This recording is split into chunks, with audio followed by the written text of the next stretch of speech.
अस्सलामुअलैकुम दोस्तों, अल्लाह पाक पर यकीन रखने वाले एक हकीम साहब की कहानी आइए सुनते हैं। एक हकीम साहब हुआ करते थे जो बहुत ही नेक दिल और दीनदार थे, जिनका दवाखाना एक पुरानी इमारत में था। हकीम साहब रोज अपने दवाखाना जाने से पहले अपनी बीवी से कहते कि जिस चीज की तुमको आज जरूरत है वो तुम एक कागज पर लिख कर दे दो, तो उनकी बीवी लिख कर दे देती। हकीम साहब अपनी दुकान पर जाकर सबसे पहले उस पर्चे को खोलते, बीवी ने जो कुछ लिखा होता वो उनका हिसाब लगाते और टोटल करते, फिर अल्लाह पाक से दुआ करते कि या खुदा, मैं तेरी हुक्म के तामिल में तेरी इबादत छोड़कर यहाँ दुनियादारी के चक्कर में बैठा हूँ। जैसे ही आप मेरी आज की जरूरत को पूरा कर देंगे मैं उसी वक्त यहाँ से उठ जाऊंगा। और फिर यही होता है, कभी तो सुबह के 9 बजे या कभी 10 बजे हकीम साहब अपने मरीजों से फारिग होकर घर चले जाते थे। एक दिन हकीम साहब अपनी दुकान खोली और रकम का हिसाब लगाने के लिए पर्ची खोली, तो वो पर्ची को देखते ही रह गए। एक लम्हे के लिए उनका दिमाग घूम गया, उनको अपनी आंखों पर विश्वास नहीं हो रहा था, लेकिन जल्द ही उन्होंने अपने आप पर काबू कर लिया। उस पर्चे पर आटे दाल के अलावा उसकी बीवी ने लिखा हुआ था कि बेटी का दहेज का सामान। हकीम साहब कुछ देर सोचते रहे, फिर सब चीजों की कीमत लिखने के बाद दहेज के सामान के सामने लिख दिया, ये खुदा का काम है और खुदा ही जाने। फिर वो अपने काम में लग गए। एक दो मरीज आए जिनको हकीम साहब ने दवा दे दिया। उसी वक्त उसकी दुकान के सामने एक बड़ी सी कार आकर रुकी, लेकिन कार के आने या कार के अंदर कौन है जिनको हकीम साहब ने कोई तवज्जो नहीं दी, क्योंकि कई कार वाले भी हकीम साहब के पास अपना इलाज करवाने आते रहते थे। ये सब तो रोज का काम था। जब सारे मरीज अपनी दवा लेकर चले गए तो कार वाले साहब कार से बाहर निकले, हकीम साहब को सलाम किया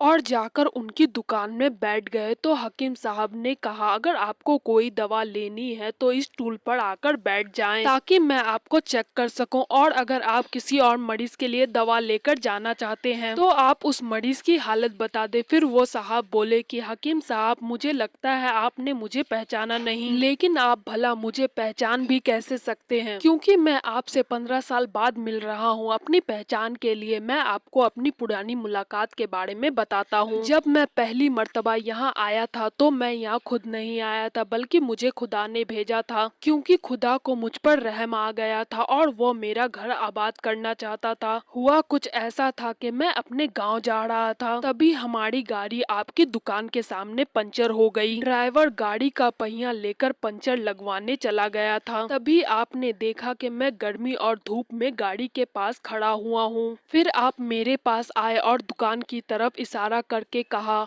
कि आप अंदर आकर बैठ जाइए, तो मैंने आपका शुक्रिया अदा किया और कुर्सी में आकर बैठ गया। ड्राइवर ने कुछ ज्यादा ही देर लगा दिया था। एक छोटी सी बच्ची भी मेरे पास खड़ी थी और वो बार बार कह रही थी कि मुझे भूख लग रही है, और आप उससे कह रहे थे कि बेटी थोड़ा सब्र करो, अभी थोड़ी देर में चलते हैं। मैं ये सोच रहा था कि मैं आपके पास इतनी देर से बैठा हुआ हूँ, लगता है मुझे आपसे कोई दवा खरीदनी चाहिए ताकि आप मेरे बैठने को ज्यादा महसूस न करे। मैंने कहा कि हाकिम साहब, मैं इंग्लैंड से रहता हूँ, वहाँ गए मुझे 6 साल हो चुके हैं। जाने से पहले मेरी शादी हुई थी, लेकिन आज तक कोई मुझे औलाद नहीं हुई है। मैंने हर जगह इलाज करवाया, लेकिन अब सिर्फ मायूसी है। आपने कहा, मेरे भाई, तौबा इस्तगफार पढ़ो और अपने रब से मायूस ना हो। याद रखो, उसके खजाने में किसी चीज की कमी नहीं कर। औलाद, माल, गम, खुशी, जिंदगी और मौत सब उसी के हाथ में है। किसी डॉक्टर के हाथ में शिफा नहीं होती है और न दवा में शिफा होती है। अगर शिफा मिलती है तो वो खुदा के हुक्म से मिलती है। औलाद देनी है तो वही देने वाला है। मुझे याद है कि आप बताते भी जा रहे थे और साथ पुड़िया भी बनाते जा रहे थे। सारी दवाएं आपने 2 हिस्सों में करके उन्हें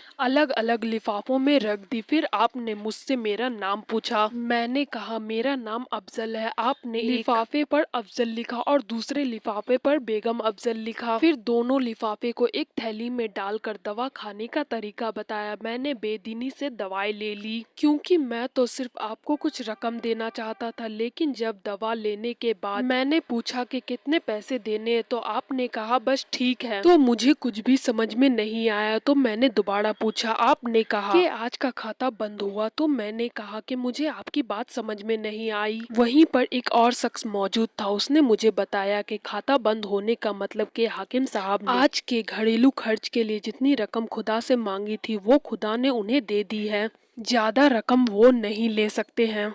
मैं बहुत हैरान हुआ और दिल ही दिल में शर्मिंदा हुआ कि मेरे कितने घटिया ख्यालात थे और ये सादा सा हाकिम कितना अजीम इंसान है। फिर मैंने अपने घर जाकर अपनी बेगम को ये दवाई दिखाई और सारी बात समझाई, तो वो कहने लगे कि वो कोई इंसान नहीं बल्कि हमारे लिए एक फरिश्ता है। मुझे यकीन है कि उनकी दी हुई दवाई हमारे लिए फायदेमंद साबित होगी। हकीम साहब, आज मैं 3 बच्चों का बाप हूँ। खुदा ने आपको हमारी मदद का वसीला बनाया। हम हमेशा आपके लिए दुआ करते। जब भी मैं अपने गांव छुट्टी पर आता तो हर बार मैं आपकी दुकान पर आया, लेकिन मुझे हमेशा आपकी दुकान बंद मिली। मैं कल दोपहर को भी आया था, लेकिन आपकी दुकान कल भी बंद थी। वहीं एक आदमी खड़ा था। उसने कहा कि अगर आपको हाकिम साहब से मिलना है तो सुबह के 9 बजे आ जाइए, वरना उससे मिलना मुश्किल है। इसलिए मैं आज सुबह सुबह आपसे मिलने आया हूँ। जब 15 साल पहले मैंने आपकी दुकान में आपकी छोटी सी बेटी देखी थी, तो मैंने बताया था कि उसे देखकर मुझे मेरी भांजी की याद आ रही है। मेरी भांजी की शादी इस महीने में ही होनी थी। उसकी शादी का सारा खर्च मैंने अपने जिम्मा लिया था। मैंने उसे पैसे भिजवाए थे कि वो अपनी मर्जी से अपनी चीजें खरीद ले। उसे बुखार था, लेकिन उसने किसी को बताया नहीं। वो बुखार की दवाइयाँ खाती रही और घूमती रही। फिर एक दिन वो बाजार में बेहोश हो गई। ले जाने के बाद पता चला कि उसे बहुत तेज बुखार है और वो बेहोशी की हालत में ही दुनिया से चली गई। उसके इंतकाल होने के बाद ना जाने क्यों मुझे और मेरी बीवी को आपकी बेटी का ख्याल आया। हमने ये फैसला किया कि हम दहेज का सारा सामान आपकी बेटी को दे देंगे। अगर शादी जल्दी हो गई तो सारा इंतजाम हम खुद ही कर देंगे। मेरी आपसे ये गुजारिश है कि इन सब चीजों के लिए मुझे मना मत कीजिएगा। ये सुनकर हाकिम साहब हैरान और परेशान हो गए और फिर बोले, अफजल साहब, आप जो कुछ भी कह रहे हैं मुझे तो यकीन नहीं हो रहा। मैंने आज सुबह अपनी बीवी के हाथ से लिखी हुई पर्ची देखी थी, तो घर के खाने पीने के सामान के साथ बेटी का दहेज का सामान लाने के लिए लिखा हुआ था। और आप खुद देख ले कि पर्ची पर क्या लिखा हुआ है। ये कहकर हाकिम साहब अफजल साहब को दे दी। अफजल साहब ने पर्ची देखी तो हैरान हो गए। उस पर लिखा हुआ था कि ये खुदा का काम है, खुदा ही जाने। हाकिम ने कहा कि अफजल साहब, यकीन मानिए जो भी मेरी बीवी पर्ची में लिखी हो, आज तक ऐसा नहीं हुआ कि उन सब चीजों को लाने का बंदोबस्त नहीं हुआ हो। आपकी भांजी की वफात का मुझे बहुत अफसोस है, लेकिन मैं उस पाक रब की कुदरत पर हैरान हूँ कि जो वो हमें क्या क्या मोजिजा दिखाता है। इस तरह हाकिम साहब की बेटी के दहेज का सामान का इंतजाम होता है और बड़े धूमधाम से उसकी बेटी की शादी हो जाती है। सबक दोस्तों, यह कहानी तो यहीं पर खत्म हो जाती है, मगर इसमें हमारे लिए सबक ये है कि अल्लाह पाक ही पर भरोसा करना चाहिए और अल्लाह पाक से कभी भी नाउम्मीद नहीं होना चाहिए, क्योंकि अल्लाह पाक फरमाते हैं कि मायूसी गुनाह है, तुम मुझ पर यकीन करके तो देखो।